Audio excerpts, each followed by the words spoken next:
industry by industry is so uniquely different. And this is that path to growth.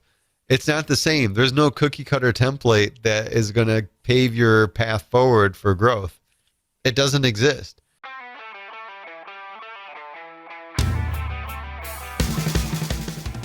Welcome to the B2B Digital Marketer Podcast, a podcast helping you to end your struggle with digital marketing, helping you to pave a new and better path to target and capture your ideal customer. Each week, we teach you how insiders and experts debunk the dreary and become engines of innovation. Now, here's your host, Jim Rembach.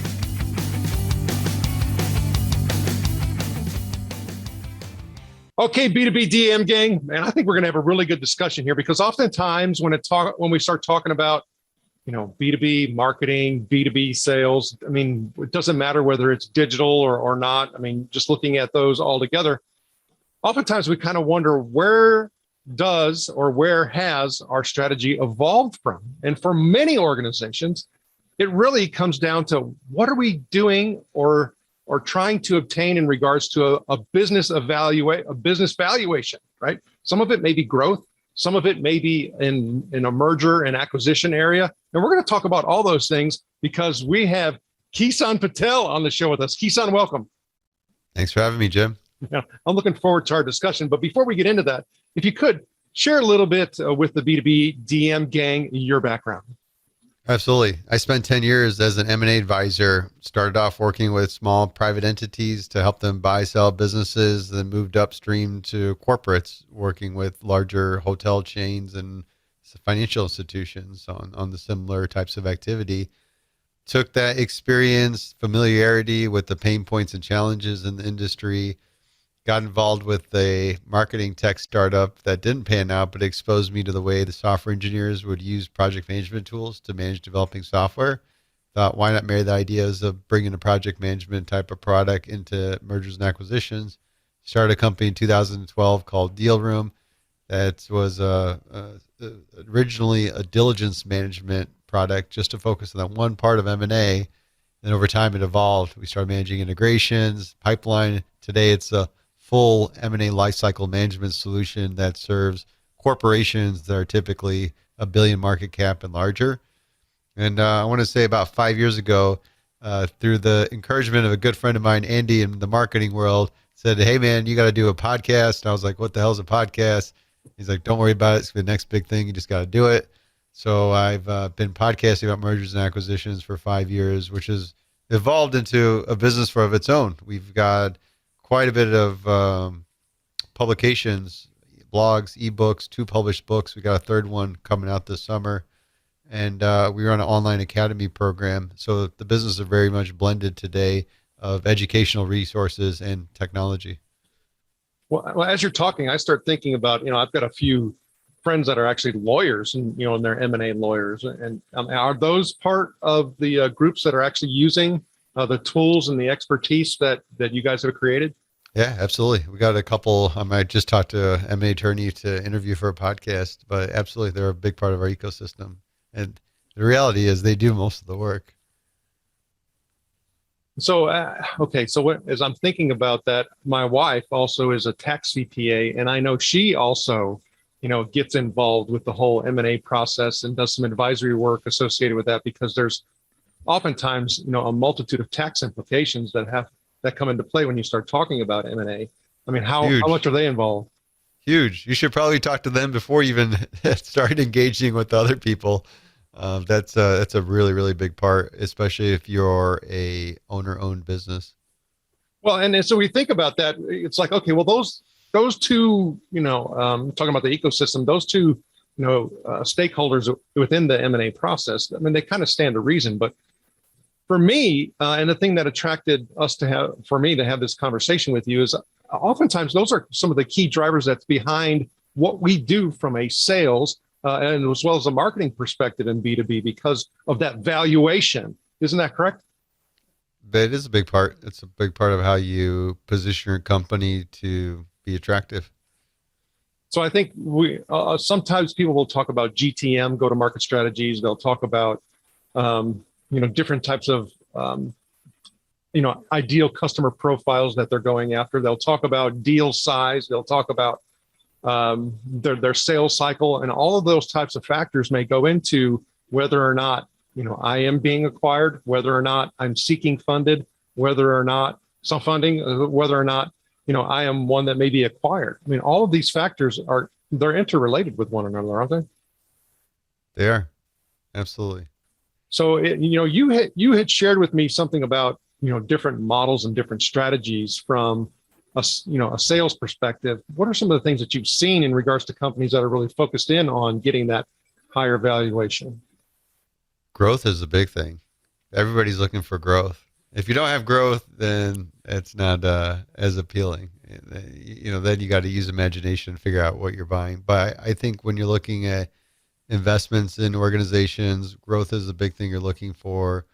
And then the patterns within that, where's that growth coming from? What segments? What does the potential look like for continuing that growth? What's ticket prices? Are they going up? Are they flat? Is there opportunity to increase it? So there's a lot of little metrics there, I think, that people look at when you're looking from our space with mergers and acquisitions. There's views on growth, but then you got to be open-minded that potential acquirers may be looking for things beyond that. You may have some unique technology that could be even far more appealing than your revenues. Or there just could be the team that you have with this worldwide shortage of engineers. That could potentially be the thing that's actually more attractive. So I think they're depending on what you're looking at in the activity, if it's for growth capital, venture funding, that there's sort of those things that drive the interest. And mergers and acquisitions, you could have a multitude of what drives interest. The bottom line is understand that from your investor or buyer's perspective. Get into their head, ask those questions to get a better understanding of what's attracting them to your company, your asset. Well, I mean, as you're talking, I start thinking about, much like I said, the impacts on what we do and where we invest and where our resources are deployed, in regards to how I'm going to impact that particular growth. Some things are shorter term in nature.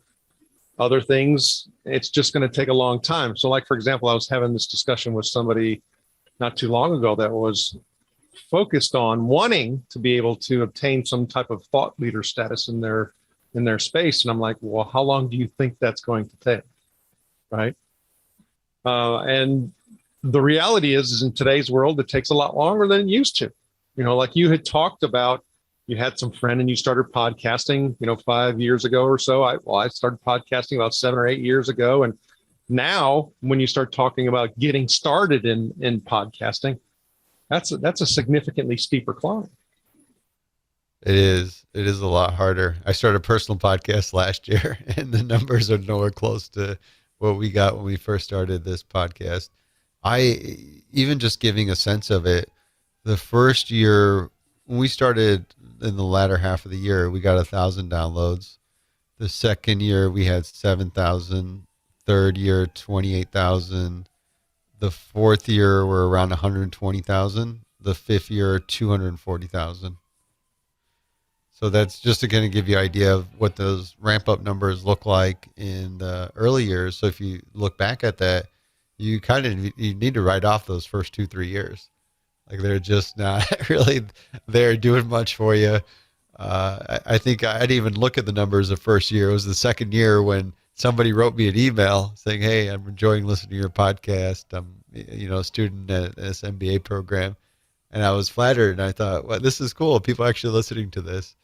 But then it was around the third year where he said, "Hey, we actually have something here," and then started getting serious about building out our marketing function, because we really didn't have a marketing function, and actually made a dedicated marketing hire, and the podcast became a big part of the marketing strategy.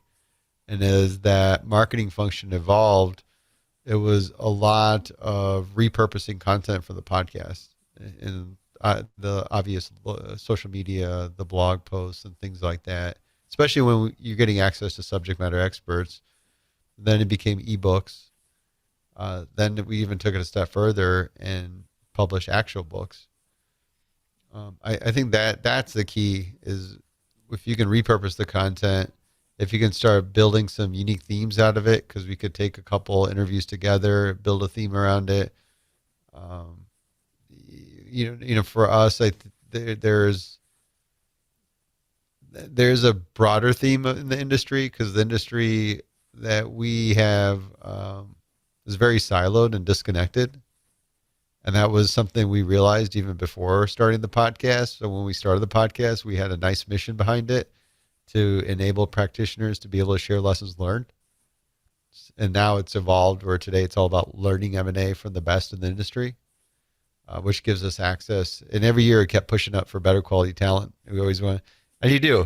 That's the right way to do it. You can, as long as you keep doing that. We were working with some of the who's who in the sector. But I think that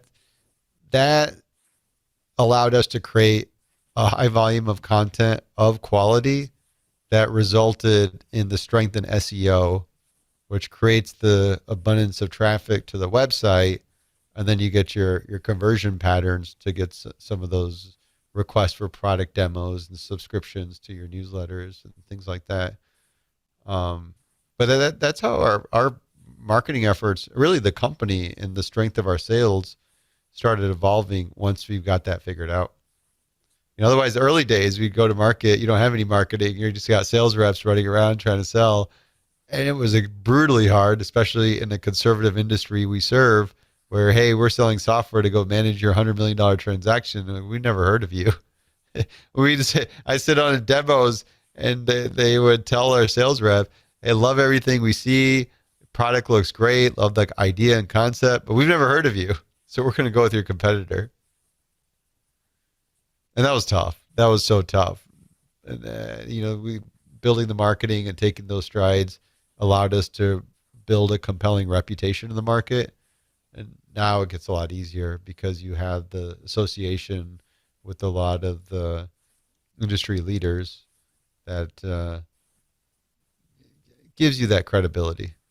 Well, I think you bring up a really important point when you start talking about your customers and who your ideal customer profile is and what you had to do in order to be able to build trust within that group. And so that's different for everyone, right? Whether or not you knew that the journey was going to be a 5-year plus journey was a different story. Because goodness to say, none of us wanted to be that way. But I do think what you were talking about is, you've built this credibility, you've built this status, you've built all of this over the course of time. And to me, I think that also is part of what feeds the M&A world, is that when you look at organizational growth today, the vast majority of organizational growth comes from the M&A world. It's businesses acquiring other businesses, and they're essentially buying, the customers. They're buying, the growth versus, where it's the greenfield scenario.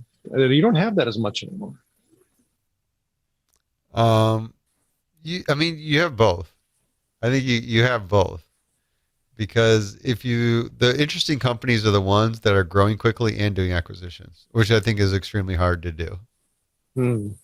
The challenge with doing an acquisition is the change management. When you buy a company, you're going to likely integrate it into your organization and do various activities to realize your anticipated value. The easy stuff is to cut costs. I'm buying this company. We don't need 2 accounting systems. We don't need 2 CFOs. And you start cutting away costs. The complex stuff is the activities that drive revenue. Cross-selling, upselling, anything like that. Those are the complicated things. Or if you're putting a play on the technology, bridging roadmap gaps, those things, those get difficult. So that's you have growth from what you anticipate on that, but if you can do that and balance out with organic growth, in a company that's in a high growth stage, that's really tough to do. Because And a for lot of me, times the default thing is, oh, our company isn't hitting those high strides of growth. What do we do to grow? Then we start looking at a strategy um, to do that, and oftentimes M&A would be used as a tool against that strategy. and for me, it's interesting that you bring up that perspective because when I made this statement as far as where the growth is pretty much generated from, it comes from my source comes from a study that was done in regards to innovative growth and what percentage of business growth is actually assigned to innovation versus merger and acquisition.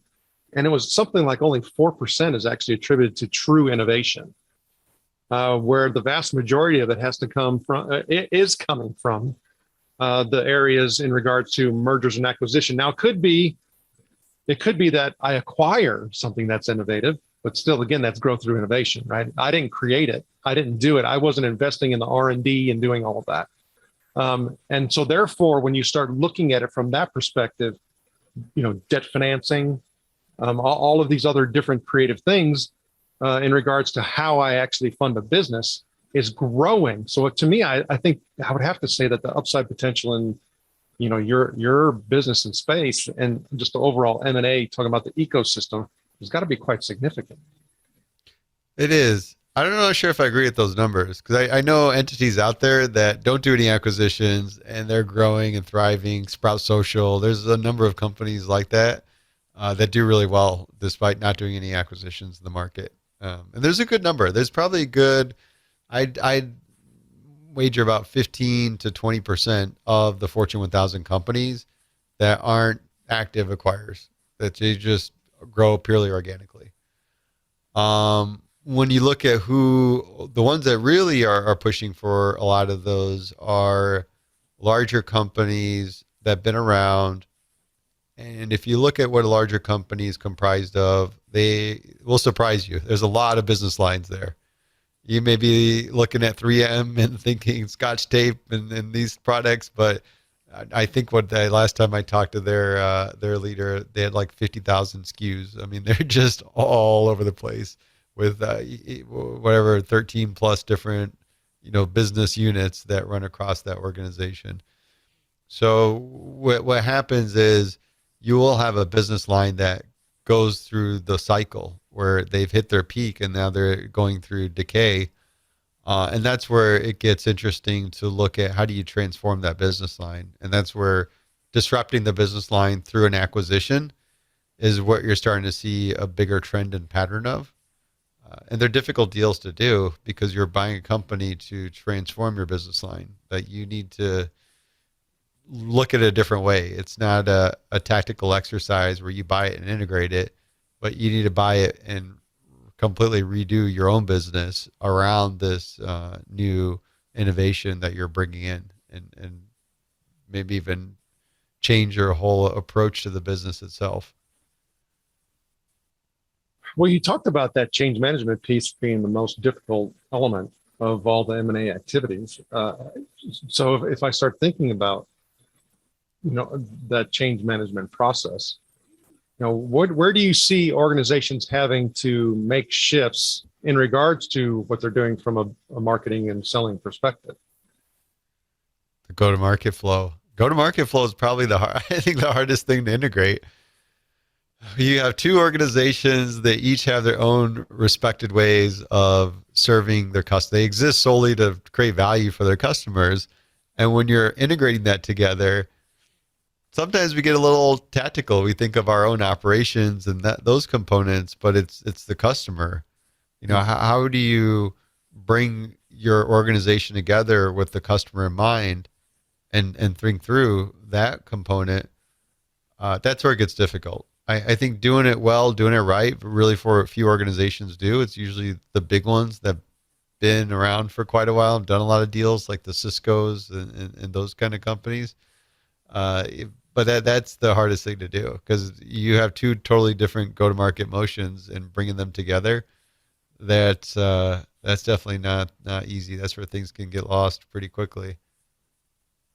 So if I look at, I mean, you start talking about that, go to market and the different types of models that you have seen. Do you kind of see an emerging or an emergence of something that seems to be the most effective that is fueling growth in regards to that go-to-market strategies? I think it's the one is knowing not to do anything, or knowing that you shouldn't not do anything, right? So if we look at how you integrate a company, you got four ways. You don't do anything. It's like a portfolio play. You just have a bunch of different businesses and they operate independent from each other. Some cases that may make sense to do that. You have a partial integration. We're just going to integrate some core components, that maybe the accounting, payroll, some of those, general functions, and call it a day. Then you got more of the full integration, when we're really going to tie these organizations to one.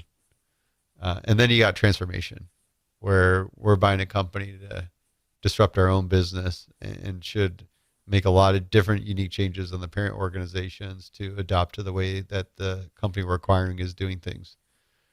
So when you have a good sense of that, that's when you can get a better sense of your strategy on integrating your go-to-market.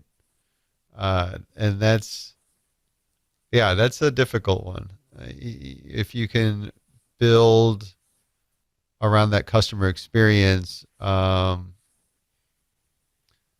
the problem is that there's a lot that ties together, because you're dealing with not just one function. It goes sales, marketing, client success, and it goes through the systems that they're operating in, because we can't just magically integrate different CRM systems together. That's a whole process of its own. So how do we operate there? Do we have people using two CRMs for a period of time? What do we do to figure this out? Especially if we want to bring these teams together and give them that ability to know what's going on from both sides, to understand their product training. How do you start training teams to cross-sell products? That's a whole big effort and thing of its own. So there's a lot of pieces that move around. I think that tends to be one of the most difficult parts of doing integration. Like I said, the back office stuff, pretty straightforward and easy, but to actually bring your go-to-market function together, that's the ones where it tends to get haywire pretty quick. And I think that's where a lot of organizations lose out on the anticipated revenue synergies. Okay. So I'm sitting here and I'm begging to, because I think everybody who is interested in having a business and being able to grow the business is probably asking the question, how do I do it? Right?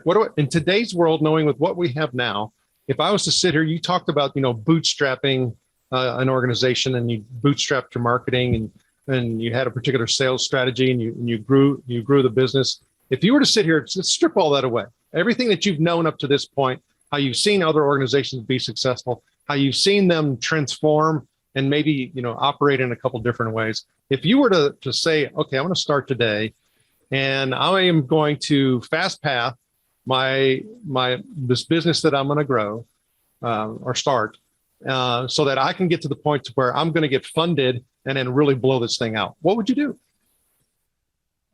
Two things. I would play long, and I would be dumb. Now, what I mean by that, play long, is there's a lot of things that we get, little shiny things that we want to do right away. I think paid ads is being one of the big ones, which if you do it with an approach of, I want to iterate and try to figure out what works quickly, that's fine. Playing long is the content game. Being able to say, what's a long-term strategy of creating content, building out our SEO, those type of things. We're fortunate enough we did those things early, and that's what's paying back in dividends today, just over and over. Being dumb is being mindful that you are operating off a lot of assumptions. Whether you know it or not, there's a lot of things in your head that you think you know what you're doing, and you probably don't, or it could be dead wrong. So that getting that thing, hey, maybe what we know is wrong, or we know nothing, and proactively learn, proactively go out and talk to prospects and validate a lot of these things, because you can do it with all these components of your go-to-market, your sales. What getting that feedback. What do you think an ideal sales experience should look like? Walk me through that. Here's this problem I'm trying to solve for you, but I want to make sure we're delivering the best experience to solve this problem. I want to make sure our company's out there doing the right thing. I don't want to be this annoying, blowing you up with a bunch of spammy emails and annoying you to death, because that's probably not going to work. It's probably not going to, it's just going to irritate you, and you're not going to want to do business with us. How do I do that? So, and those have been the things where we've had the biggest wins, is just being dumb and saying, okay, why don't we figure this out? We got a new business line we're doing right now. And I know the go-to-market is the same problem. It's a lot of assumptions. I got a person in there that has some prior experience, and this is what they want to do. And it's like, okay, but it's a different area. I know you had this way of doing it in this other role, but that doesn't necessarily apply here. Can we get dumb again and be like, all right, we need to learn this? Because again, you get that thing where you think you know things, you're not being conscious about the don't knows what you don't know, so you can know what you don't know and then proactively put them in the know what you know. And that's where it's really important to have that approach. And it's, people are willing to give you the feedback. You can go to a lot of these subject matter experts, the people that are your prospects, those various cohorts of them, and talk to them, ask them, what marketing, same thing. You can in fact go to some of the other adjacent businesses in your industry and talk to those marketers and ask them what's working, what's not working.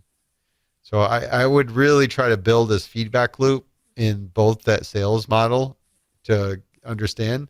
I would build it within the marketing as well, just to help our strategy evolve to be better aligned with the customers, the channels, and so forth.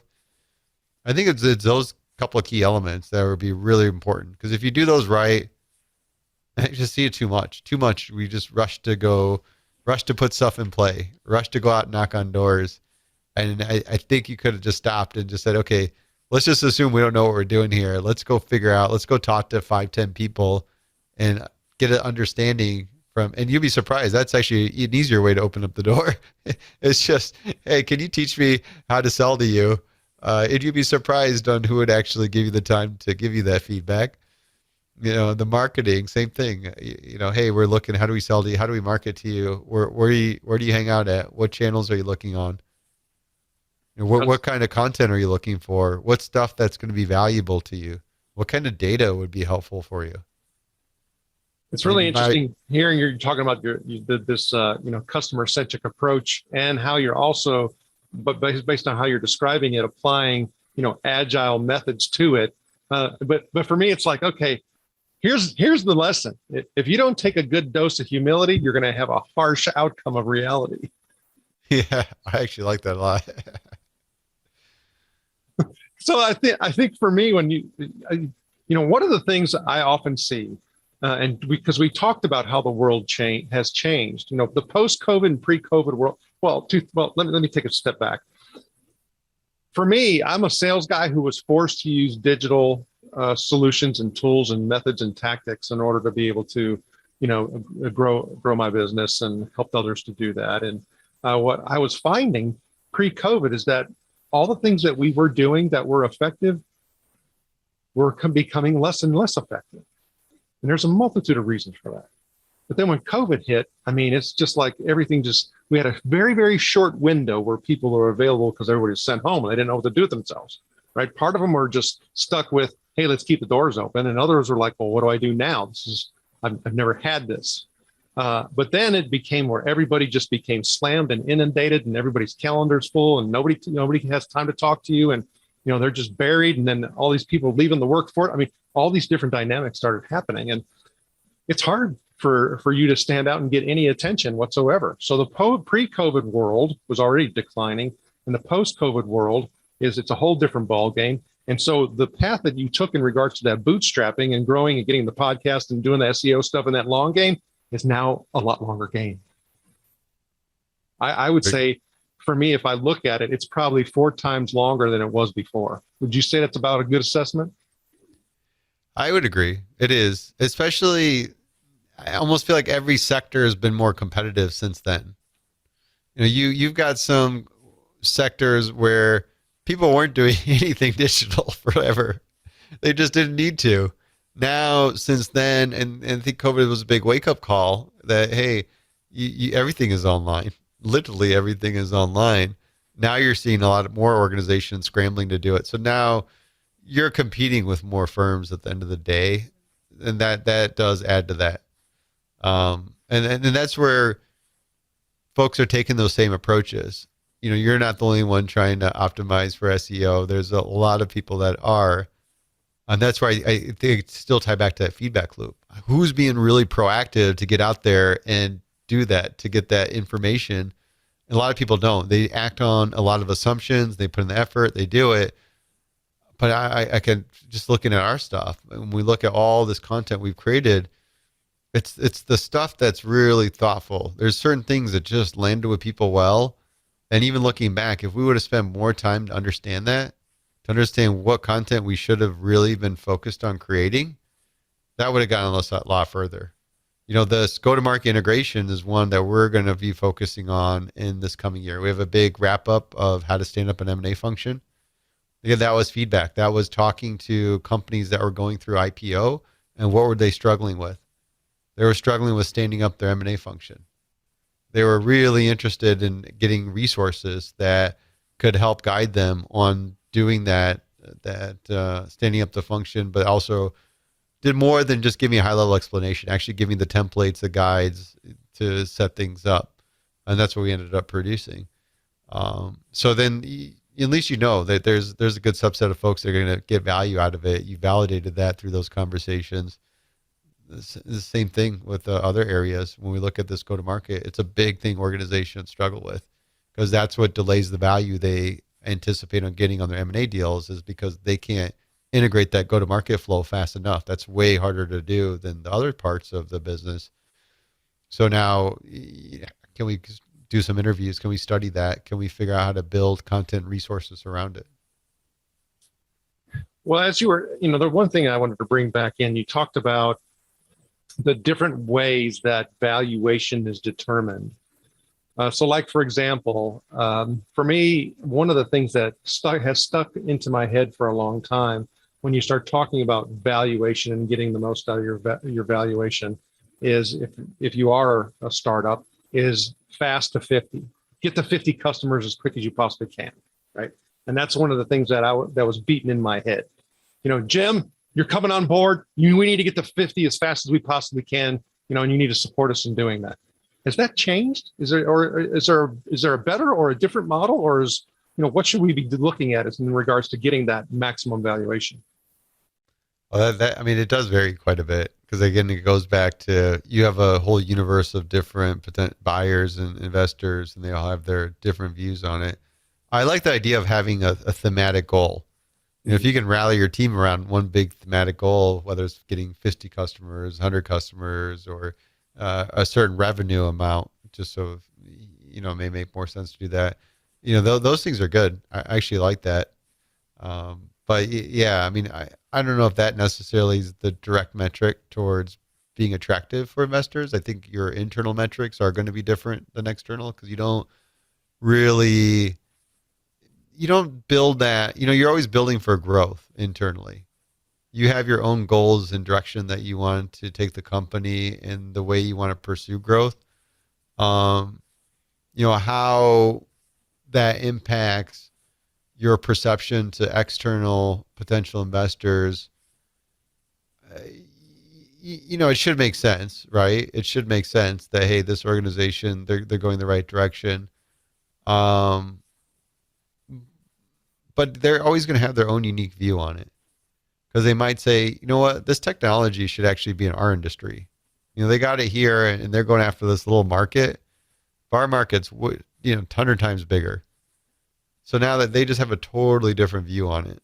Maybe they said, hey, we can keep this business there, but then we'll expand it by launching into this other market. Okay. So me, much like you were talking about that customer-centric view, you're almost talking about an investor-centric view. Maybe I should be looking at what they're wanting. If I want this particular organization that I like them to be, part of my partner group, and therefore I'm going to be gearing my go-to-market strategy and my metrics based off of that. I would understand it if you want to have those conversations. I think a lot of times we get an M&A, and it's a good first step is thinking about a partnership. So if you can spend the time to understand what that organization is trying to do, I think that's the same thing about that feedback loop. Early mistakes I did was trying to go around pitching partnerships and saying, "Hey, yeah, this is the partnership. This is," and it's the what's in it for me. If you really spend the time to understand that first and focus on that, focus on how you can help that organization and demonstrate your ability to create value for them, that'll help you get a lot further. That's where you actually do create those partnerships. So I think if you are interested in thinking of specific entities, spend the time to talk to them and understand what they're trying to do. And then you can frame your partner, understand what partnerships they've had, how they've worked out, how they've been successful, and then see if there's an opportunity there. But put a foot forward. Try to get them a client. Well, you have, I mean, because of what you guys are doing and the experts and the practitioners and all those people who you've had, interactions with and been able to collect data from, you kind of see what's standing out, right? So if you were to say, okay, if I was going to do it, this is the one I would go for because it seems like this is the one that's kind of like, the most attractive to folks. Can you pinpoint that? Can you allude to that? Ooh, like a type of partnership? Well, again, I'm talking about valuation and growth, right? So if you're sitting there and saying, because there's trends and there's some things that are just common, right? You talked about even when you started looking at the way organizations are doing, M&A, and you're saying, well, this one is the one that's the most difficult and people don't necessarily want to take that path because of all these factors. You're seeing all these things that are closing. You're seeing all these things that are, getting maximum valuation. So you're kind of like, well, this seems to be standing out right now. There's a trend in this. It's just, there's so many variables there because industry by industry is so uniquely different. And this is that path to growth. It's not the same. There's no cookie cutter template that is going to pave your path forward for growth. It doesn't exist. So basically you're telling me, are you sitting here telling me that it's all iterative? Yeah, I do. That's why I'm a bigger advocate of, I even do go to the undergrad programs, talk kind of entrepreneurship programs. My number one thing I push on is validating the problem you're solving from the beginning. Are you even solving a problem that's worth solving? Because I've gone through one. I had a whole list of perking the companies I wanted to work with to do little mentor sessions. I had a list of 20 and I can only find 2 that I thought. So I had 9 out of 10 don't make sense to me. Like we taught 9 out of 10 failure rate. Like I can tell because I don't see what problem it doesn't stand out. I'm curious of what they do to validate it. And that was a big thing that I came back with is I think a lot of these entrepreneurs don't understand that. What steps have you taken to validate it? In fact, that helps solidify things. If I can see that a person has actually had about 40 conversations with that cohort of their potential customers, and they've really gone through and built this comprehensive understanding of the problem they're solving, I wouldn't be surprised if they actually did that and ended up finding a bigger, better problem to solve. But, if they'd done that and they'd shown it, they'd have some really powerful language that describes this. They'd have some validation. They'd probably find some early future customers. And then, you can do a lot on your own. You can go start mocking up solutions and go back and start validating those mock-ups and keep getting that feedback and show there's pretty long ways you can do without even investing hardly any capital into it. You start showing some of that effort, then you get more of this buy-in of, hey, that thing might be worth investing in. I think that continues as you build your business. When you can take that approach, you'll figure things out. You'll figure out what channels work because it's all different company to company. There's tons of different channels you can go about and strategies, but you only need 1 or 2 to kick things off. And then over time, you'll add additional ones. So if you can just experiment and figure out what those things are and be iterative about it, I do think that's the right path forward. I don't think of anything I've seen, because I would apply it and I'd be pretty open to tell you, hey, this is what worked. But even in our own space, the common thing is do a bunch of paid ads. Usually you raise a bunch of money, you'll start off with a bunch of paid ads, and then over time, you'll build up your SEO and focus on that. But initially you'll do the paid ads and then those things will eventually die down. We did the opposite. We really focused on SEO. Now we're starting to do paid ads. Now we're doing a lot of social media hyper-targeted paid ads and retargeting. But it's, again, very different. We're taking an iterative approach. We're now seeing it. We're doing tests. We're seeing some results from it that we can hyper-target people and actually get them to convert. Would that have been the right move 5 years ago? Probably not. I don't think it would have phased as much. Now we already have a brand out there and we have a lot of things going that when we do run these targeted ads, there's other factors in play that allow them to work a lot better, especially the cost you're paying, because they're not cheap to run those kind of social ads. Now we're starting to see some good results from it. So it is, that's the job. That's the executive job there, is to figure that out, to build a strategy around that, and a strategy that includes being agile to try those things out and figure out what's working. I mean, as you're sitting here, I'm like, okay, well, one of the most important skills in order to be able to find your way to success is that you are an analytical perspective taker.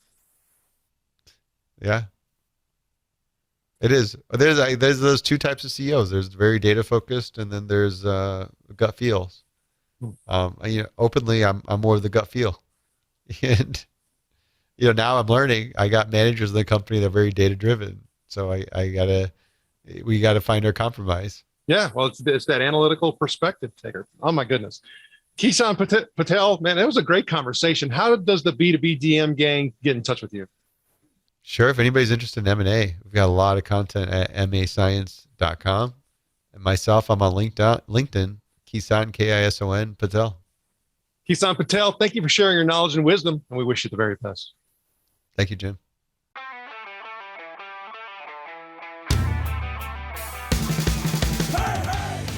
Thank you for joining us. Go now to join the B2B DM gang in the B2B Marketer LinkedIn group, where you can connect with other B2B DM disruptors and get access to our B2B DM cheat sheets, checklist, and guides.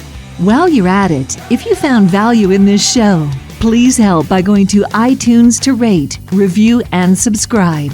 And share the show on all of your digital platforms. Be sure to tune in next week for our next episode. And always remember, you can automate your lead capture, but you must lure your lead.